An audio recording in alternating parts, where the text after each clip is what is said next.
మల్లెలాంటి మనసు నీది సాయిబాబా, మై మరపించి మమతను పంచిన.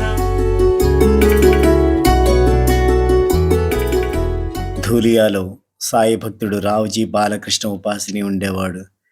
రావుజీ కొడుకు అనారోగ్యానికి గురయ్యాడు. డాక్టర్లు ఆశ వదులుకున్నారు. ఆ రాత్రి బాలుని వద్ద డాక్టర్ రావుజీ ఉన్నారు. రావుజీ గాఢ నిద్రలో ఒక కల కన్నాడు. ఆ కలలో సాయిబాబా తన కొడుకుకు ఊది రాస్తున్నట్లు అనిపించింది. రావుజీని చూస్తూ సాయిబాబా, ఇప్పుడు ఇంకా బాధపడకు, కొన్ని గంటలలో నీ కొడుక్కి చెమట పడుతుంది, అతడి పరిస్థితి మెరుగవుతుంది, అతడు పూర్తిగా కోలుకున్నాక షిరిడీకి తీసుకురా అన్నారు. రావుజీ నిద్రలేచాడు. రాత్రి 2 గంటలైంది. కొడుకును గమనిస్తూ కూర్చున్నాడు. సాయి చెప్పినట్లే జరిగింది. కొడుకు శరీరానికి చెమటలు పట్టాయి.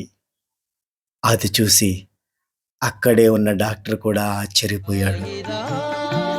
శ్రీ సాయిరా సాయిరా బాబా సాయిరా సాయిరా శ్రీ సాయిరా సాయిరా బాబా. షిరిడీ నుండి శ్యామ ఉత్తరం రాశాడు.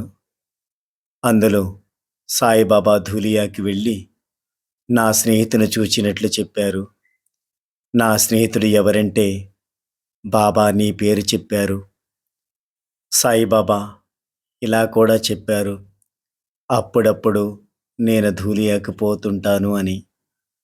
ఈ మాట కూడా రాయి అని చెప్పారు అని శ్యామ ఆ ఉత్తరంలో రాశారు. కుర్రవాడు ఆరోగ్యవంతుడవుతున్నాడు. రావుజీ, అతని భార్య, కుర్రవాడు షిరిడీకి బయలుదేరారు. దారిలో కోపర్గాంలో దిగి స్నానం చేశారు. ఇక షిరిడీకి బయలుదేరారు బండిలో.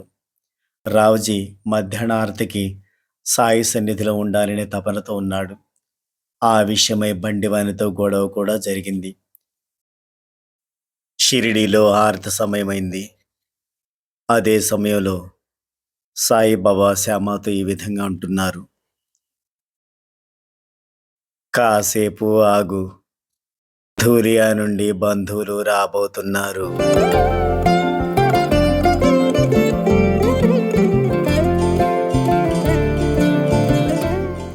రావుజీ ధూలియా నుండి సాయి దర్శనానికి బయలుదేరుతామని ఎవరికీ ఉత్తరం రాయలేదు.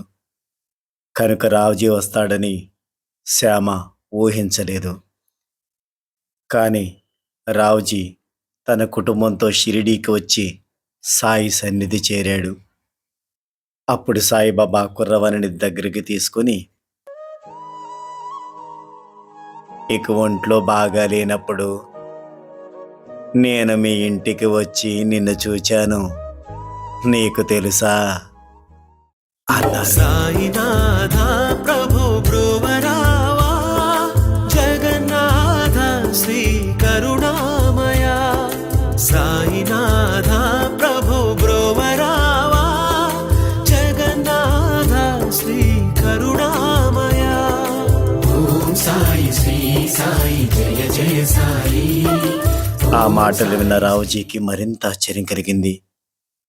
అంటే ఆ రోజు రాత్రి తనకు వచ్చింది కల కాదన్నమాట, నిజమేనన్నమాట.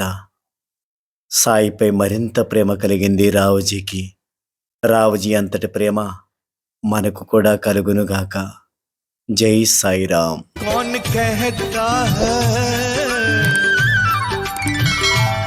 कौन कहता है साई सोते नहीं बाबा सोते नहीं, आप यशोदा की तरह सुलाते नहीं, क्यों सुलाते नहीं.